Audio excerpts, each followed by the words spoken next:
Hello, I am excited to introduce this week's guest, who goes by the author name of MJ Robotham, to us, Mandy, author of The Scandalous Life of Ruby Devereux and Mrs. Spy, which is out on the 15th of May, which sounds wonderful.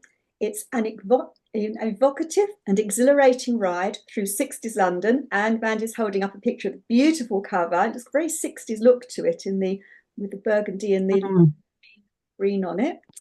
So an evocative and exhilarating ride through 60s London, described as the Thursday Murder Club for Spies. Sounds really exciting, Mandy. Congratulations. Thank you. Thank you. Thank you. I'm very excited to have it out, actually. It's my first spy book. Yay. And it's because the Scandalous Life of Ruby Devereux, that sounds like it's quite an epic that goes through several decades. Is it a very different sort of book to Mrs. Spy? It is. It touches on spying, has a chapter on spying, but it's more of a fake memoir, really, a faux memoir, I like to call it. And it spans about 70 decades of a woman's life. Mm. Um, so yeah, that was quite an undertaking, but it's in the reflection of all the men that she knew in Bit her life. racy. In places, yeah. And that wasn't based on anybody, not on you or anybody else. It was completely fictitious, was it? No, certainly not based on me. Certainly not based on me. I think I was very influenced by reading the biography of Martha Gellhorn, who was a journalist and a brilliant writer in her own right, was one of Hemingway's wives, but hated being known for that. Mm, And she was, yes, she was a feisty old bird, as they say, in mm, her later life. So I yeah. like that. I like that idea of people being feisty all their lives. Two books for for listeners to read, and I will certainly be reading both of them. Thank you. I'm sure we'll hear more about them as you're talking about your book choices as well. So let's go straight into your first book choice. So it's called Harriet the Spy, and it's by Louise Fitzhugh. And I think this came out in the 50s. I didn't know it at the time because I was only about 8 or 9 years old. It's a children's book um, when I read it, but it's an American classic, apparently, and it is about a young girl who has a little spy route in New York City. She's the child of a loveless marriage, and she gets left alone quite a lot, and she wants to be a spy, but mainly she wants to be a writer. And that really resonated with me. I wanted to be a writer from, a very young age. And she sort of ran around clutching this notebook. And so subsequently, I ran around the playground at school clutching my notebook, trying to write a book, which inevitably always had the same plot as Harriet the Spy. Are you sure Because Mrs. Spy is even not? now, Are you sure Mrs. Spy is not called Harriet? well, I could have called her Harriet, but I didn't in the end. But no, she was a massive influence on my school life. I wasn't a confident child. I was quite a shy child, and I buried myself in books. And I read voraciously. I read everything: library books, books that my parents bought, and I had my own little plastic typewriter. I don't know if any of the readers remember the petite typewriter. I had a petite typewriter Yes, too. everyone Mine had a was a petite. nice blue colour, Yeah, pale blue. A Chad mine was Valley. blue. Was it Yeah, Chad blue and Valley? white. Chad Valley petite typewriter. It was, and my first one didn't have any capital letters. And after that, I progressed to one that had capital letters after that. But I typed everything out furiously on my plastic typewriter, and it must have driven my parents mad. But Harriet, and even now, it's very funny. It's got very bright, seen from the eyes of a child. It's very cleverly done because it reflects her loneliness as well. And it's always by my bed, and I dip into it all the time just when I need a bit of a laugh. Yeah, So I love Harriet. I loved when I saw that come up because it's a book that's very special within our family because we've got one daughter and our daughter was obsessed with Harriet the Spy, like you. She used to go around with her notebook. She thought she was a spy. She used the cupboard under the stairs to be her spy headquarters. She took her book to Oh, school. brilliant. She was Harriet the Spy. So she was like you. And there was a No, film. I mean, I think. Do you remember the film came out? Yeah, I haven't seen the film on purpose because I just don't want my images of Harriet and Old Golly, her Mm, nanny called Old Golly. I don't want them to be changed in any way, so I haven't seen the film, and I probably will never. no, but it came out probably when you passed the age of reading, whereas my daughter was introduced to the film and then Yeah. she read the book because she's another generation younger. Oh, lovely one to start on. It's great. As soon as I saw that, I thought, oh, Harriet the Spy. So let's go on to your second book. So my second book was Success by Martin Amis, and this really resonated because I was at university for the first time, away from home for the first time. I think I went when I was 19, so I must have been 21 when I read it, in my third year at university. I went to do sociology, but in fact, on reflection, I really should have just gone to do English literature and history as well. But I roomed with a friend of mine who was doing English literature, and one of her courses was modern English literature. So her reading list consisted of all the Amises and Evelyn Waugh and all of that. And I literally, every time she'd read something and put it on a pile, I'd then read it. And Success was one of those. He's a very clever writer. I'm not sure I like some of his later stuff. I think I read most of the stuff up until Money, including the Rachel papers as well. But Success is about evolution and changing your personality. And that happened to me at university. I went in as a very, very shy wallflower, if you like, and made a conscious decision that nobody knew me there and that I was going to change and I was going to become social. And I did, it did. I'm not sure how I managed it because I couldn't manage it now, but um, so Success had a very resonated with me quite a lot in how personalities can change willfully and it's a clever book. It's a very, very clever book. There's no doubt that Amos was brilliant at the underbelly of nasty people. He was very good at characterizing those. That was very brave of you as a young woman to decide you were going to change. Was it really going out of your comfort zone? Was it joining Oh, groups and things? absolutely, absolutely. I think I must have hooked up. That time, the first week where you hook up with someone who you probably don't see there very much over the next 3 years, but you hook up, and we went to every single awful party in those first few weeks, just trying to meet everybody we could. And then you eventually settle in with a group of friends, and by that point, I made myself. It was excruciating, excruciating. Even now, I don't like parties. I'm not a party person, but I felt like I had to do it in order to get the best out of university. It was a chance to be away from home and spread your wings, and so I did it. Oh. Do you think that you would have found your own tribe anyway? Did you end up with people who loved parties or people that were like you? A bit of both, a bit of both. And we had it, I suppose, at university, when you're in halls, you have a lot of hall parties.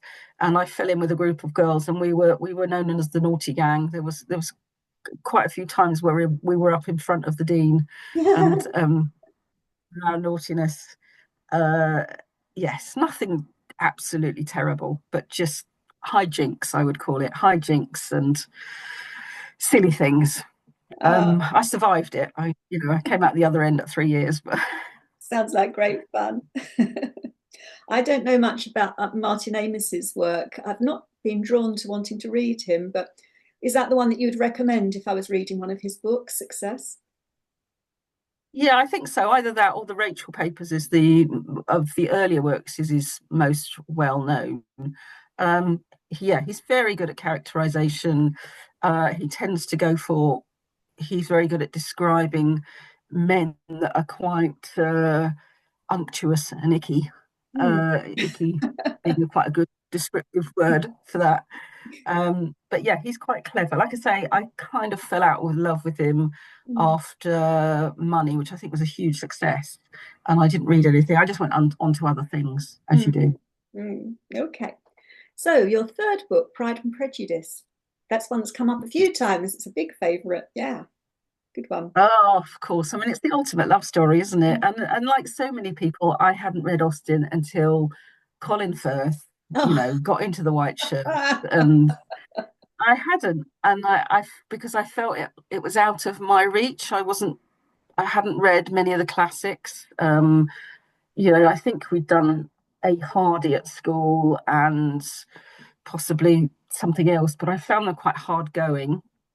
Um, and I thought, no, I'm going to try and read this book. And it took me a while to key into the language. There were several pages I had to reread again and again to get the meaning. But I think it is like learning another language. It's like mm, learning Regency, mm, um, or Austenique, as it were. mm, Once you key into it, it becomes so enjoyable. And if I ever wrote a character like Mr. Collins, I think I'd probably retire, because her characterization is mm, so good, and she's funny. And when you think about the time that she was writing, mm, it's amazing what she came up with. mm. Amazing, You're right. It's and it's the funny, ultimate love poignant, story.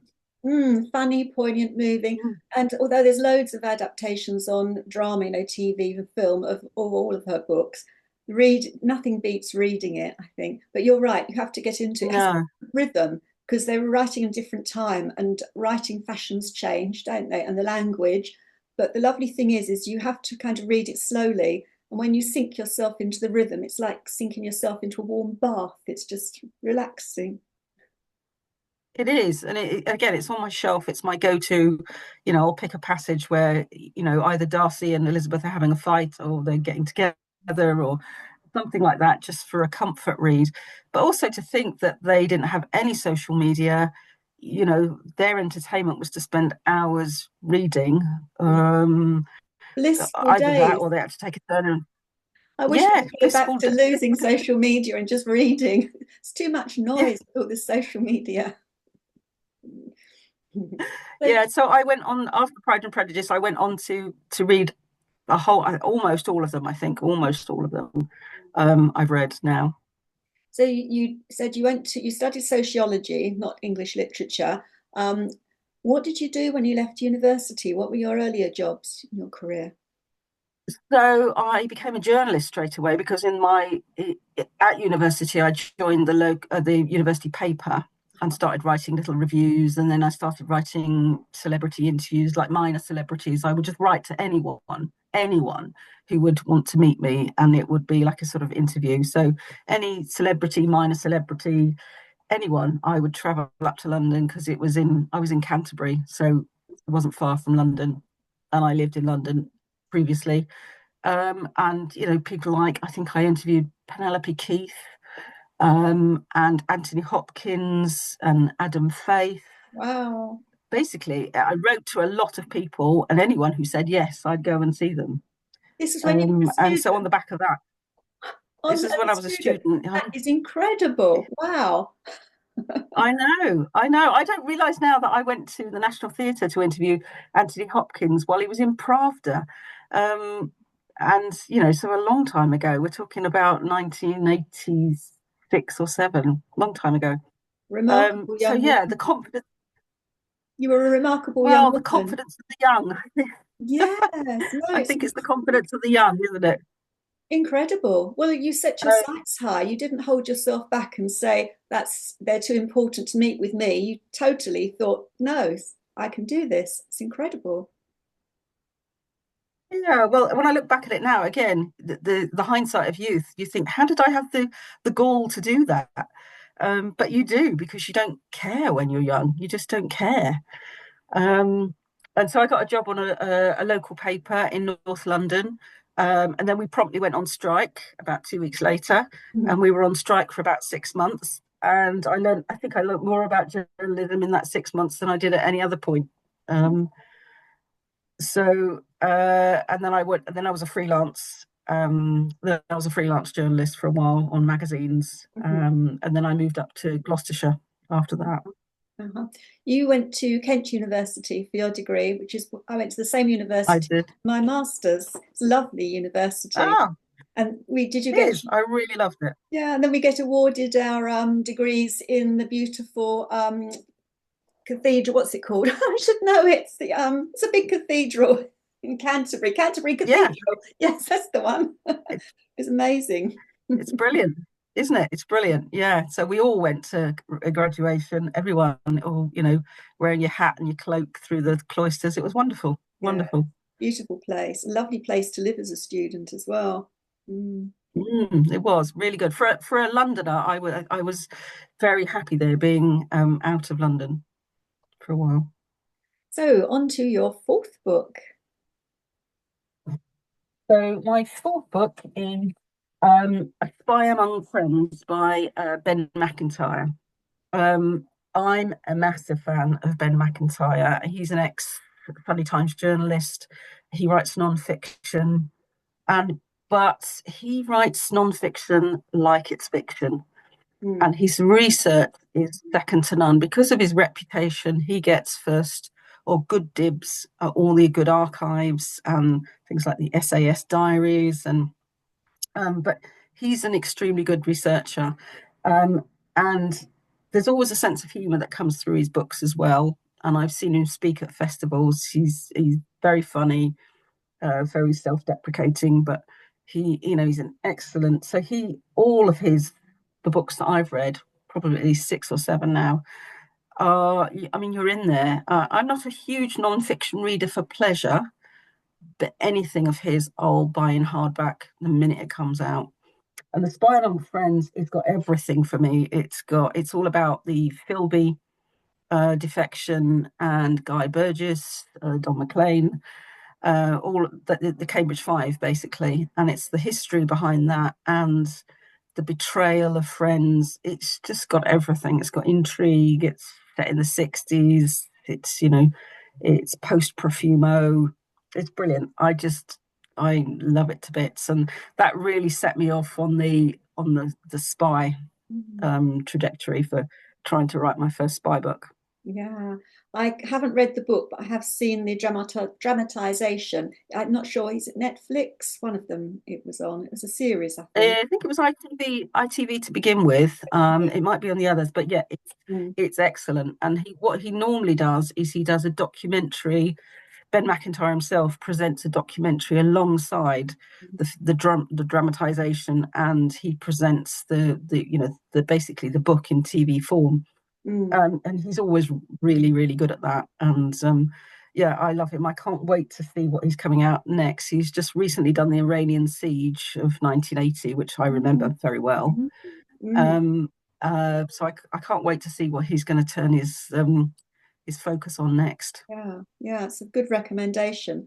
Um, I'll have a go at reading the book because I did enjoy the series. And I find it fascinating, all the bit about spies and the role that women played as well. They were incredible, the women spies. I did some reading about them myself. It's amazing, in World War II in particular. Yeah, yeah, and what basically happened after that is that there were plenty of SOE spies, so special operations executives, Odette Sampson and Violet Szabo, and lots of them lost their lives. And then all of a sudden, Britain said, "Thanks very much, we don't need you anymore." And so the Cold War was very low on female spies that we know of. I mean, of course, there's those that we don't know of.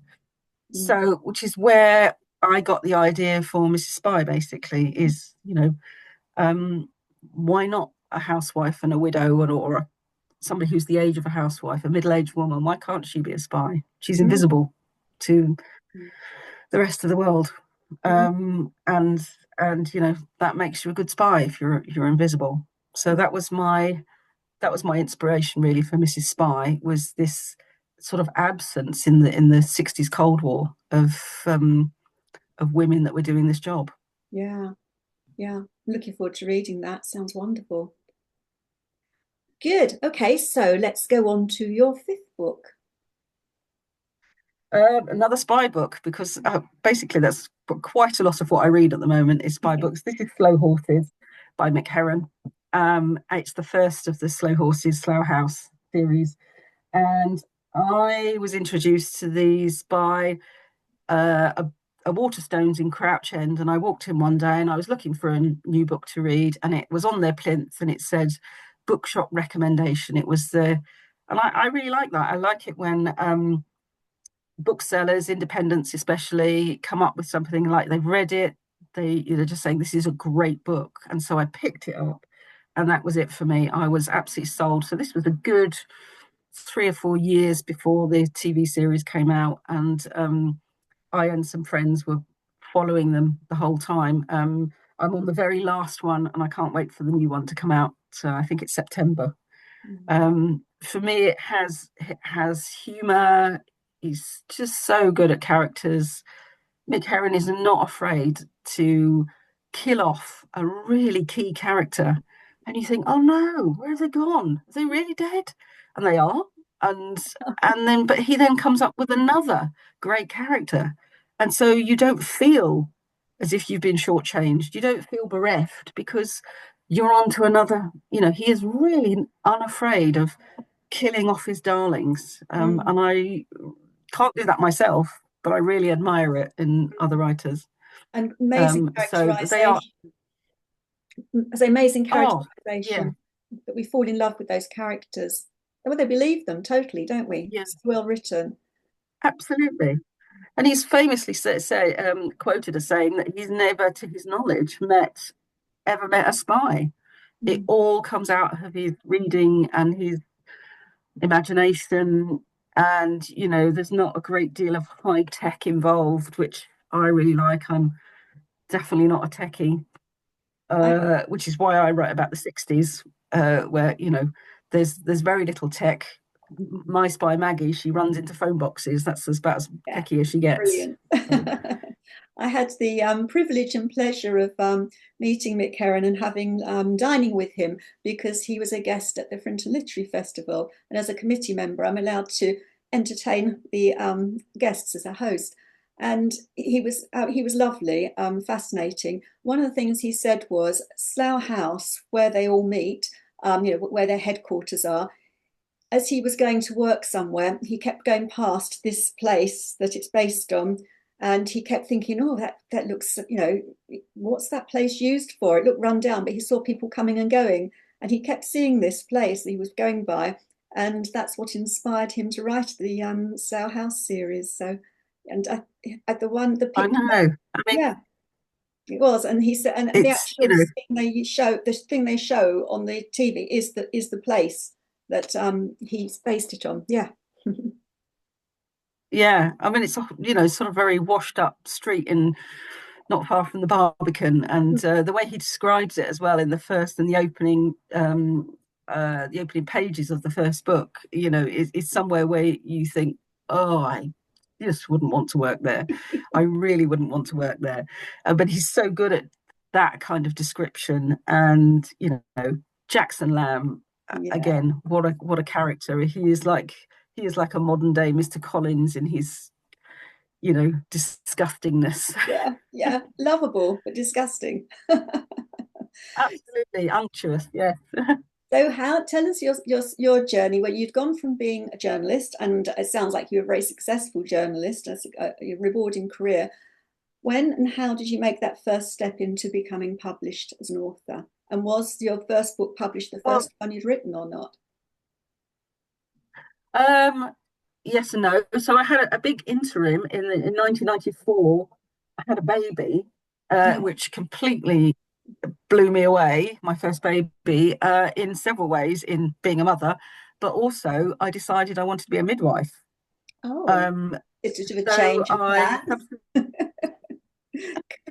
somewhat I trained for 3 years then to be a midwife, and then I was a midwife for 20 years. Oh my goodness. So I know, it's a bit of a change. It is. I did carry on writing for things like Nursing Times and midwifery journals. I never really lost the love of writing, but it was never, the book was always there. I was always one of these people saying, I'd love to write a book one day. I'd love to write a book one day. And then there came a point where my children, I've got two boys, and my children, boys don't need you. They just go off and do their own thing. And I thought to myself, if I don't do it now, I really never will.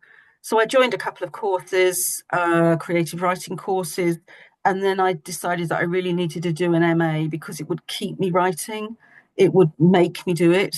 And so I joined an MA, a part-time over 2 years at Oxford Brookes University. So once a week, I would toddle off to Oxford, and I would spend the day with people who loved books, loved reading, loved writing. It was bliss. It was absolute bliss. Um, I finished the MA and I still didn't have an idea for a book. And I was racking my brains, thought, will I ever come up with it? And so something just, as it does, popped into my head. And I thought, oh, what a ridiculous idea. It was a book about Hitler's midwife. If Hitler were to have a baby, how would it happen? And this sort of thing. And then I'm going to name drop now. Luckily, Katie Ford lives very nearby in Stroud, and she's a lovely woman, very supportive of new writers. And I was having coffee with her, and I put this idea to her, and I said, "Oh, I think it's probably a novella or a short story." And she said, "Oh, don't be silly. That's your first novel. Oh, That's bless your her. first novel." And I thought, well, if Katie Ford says that, who was on novel 24 at Yeah. that point, if Katie Ford says that, then I should go away and write it. So I did. I went away and wrote it, and um, I sent it to open submissions at Avon, HarperCollins, and having sent it, obviously, got my stack of 20 rejections from agents and whoever. And then I sent it to open submissions, and Avon took it on, and so then I've done subsequently 8 books with Avon Oh, on historical fiction. so what Um, name are they which under? So they're under Mandy Robotham. So Oh, that first one was about a German-based midwife, and then of course you get into that arena, that genre of historical fiction, and I wrote a lot more, and then thought I would like to branch out into spy. I mean, they are war espionage. Some of them are very wartime espionage, moving into that area. But I really wanted to write about the 60s. I absolutely love the 60s. It's my era. mm, Um, I love the Beatles, the music, Mary Quant, all the stuff that goes with it. I adore it. Um, so that's how I came into it. I was just very lucky. I was very lucky. It landed on the right desk at the right time for the right person, and yeah, it was marketed well and went global, and so I was able after 2 years to give up work. So I've been a full-time writer now for about 5 years. Five wonderful years. story. So that was your third career. Third career, yeah. I think my husband thinks whatever now. He doesn't bat an eyelid. Probably knows whatever you set your mind to do, you'll do, and you'll do fantastically well. It seems to be your pattern. Well done. That's I think brilliant. it's good for the kids as well. It's good for the boys to see that you can choose, and you can try. You might not succeed, but you can try. Yeah, that's a fantastic You story. know. Well done. So, comes on to my last question to ask you, and that is, what will you take with you on the island? Oh, I thought long and hard about this. What couldn't I mean? Crisps, coffee, Coffee, all, yeah. all were up there. Coffee machine, all were up there trying to make the list. But I think if I couldn't write, I don't know what I'd do. So I would like a typewriter with endless amounts of paper, please. Because yeah, and endless amounts of ribbons as well. I don't want the ribbon to run out. Take us back to the If I could, petite typewriter. I think you're right. I'm not sure it's Chad Valley. I think Chad Valley was my record player, but I remember the petite typewriter. So yeah, you have to have a more of a grown-up version of that. yes, can I have that, please? I have got various typewriters around the house that do and do not work, because I'm a bit mad about them. Not that I could actually write a book these days on a typewriter, I don't think. In the first newspaper I worked for, we had typewriters and we had spikes where we would literally spike the story. But that was only one newspaper, and then everything went over to New Tech. Oh, So I am a laptop person, but I have a keyboard, I have a keyboard that sounds like a typewriter, just to keep me in the flow. I love that. Well, it's been a pleasure talking to you, Mandy. Some great books there, And you. both on your list of choices and your own books, which listeners, I'm sure, will enjoy reading. So thank you very much and goodbye. Thank you for having me. Have a lovely day. You too. No, don't go. That was great. Thank you. It went through so quickly, but It you're did, very easy didn't it? to It talk, very did. Sorry, easy I to might have been a talk bit to. verbose. You're very easy to talk Might to. have been a I bit didn't miss chatty. anything out. It was great. No, I don't think so. No, we got it all in. I think I got it Fantastic. all in. And that probably explains why I couldn't find your author on Amazon, because I think you've perhaps done it under Mandy Robotham and not under your username. So what I'll do is I shall go back, and if you're okay with it, I'll look at that author thing and I'll add in your career before, because otherwise it looks like you didn't do anything before your two books came out. You're missing out that bit of your Right. Okay. Yeah, profile. I thought Yak might have told you, but Yeah. sometimes they don't like referring to each other, because I've got two publishers that are running at the same time. They don't like referring to each other. So Oh well, whatever, we it's just will. marketing. We will. I shall put it. I shall on the show notes. I shall introduce, your books, other books that you've said as well. Just give you credit for them too. Yes. Okay. Okay. So I'm aiming. Brilliant. Thank I'm you. aiming for it to go out on the Wednesday. I'll need your. Are you on social media? Twitter, Facebook, Instagram, anything? I'm not really doing Twitter anymore for, Right. No, I don't mean Trump Twitter. I meant reasons. Threads. I don't do that either. I do Threads, but I'm not on Threads. I'm on Blue Sky. I'm on Blue Sky, don't do and that. Do you I'm do on Instagram? Instagram? Instagram. Yeah, I can Yeah, just let me give you my Instagram please. handle. I never remember it. It is Robotham Mandy, all lowercase. Okay. Yeah. And Facebook, similar? Facebook, I am on Mandy Robotham dash author. I've got several, which I can't get rid of the others. I find very Okay. hard to get rid of the others, but I can't get rid of them. So, Mandy Robotham dash author is the current one. Mandy dash author. Okay. What I'll do Yeah, is I'll go on them and follow you. If you see it, follow me back. And then when I put up I the will. post, I'll just tag you. And I Yeah, shall aim to get it out on Wednesday. Okay. that's brilliant. It's Lovely been talking really to a you. pleasure talking to you. You Yeah, too. and best of luck with the rest of Thank you. I shall follow it now. Thank you. I'm writing the two books. I've done four books out. I've got two about to come out, one followed by the other. And I've touched on the spy bit because there was a spy story that absolutely fascinated me in the World War II one, and I'm using that in my second book. And mine is set between the 60s. First one's 60s and World War II. The next one's 60s and World War One. But yeah, so it interested me, and I thought, Oh oh, wow. yeah, so your books particularly interest me to read as well. So thank you. Enjoy the Thank rest of you. I'm just right. your day.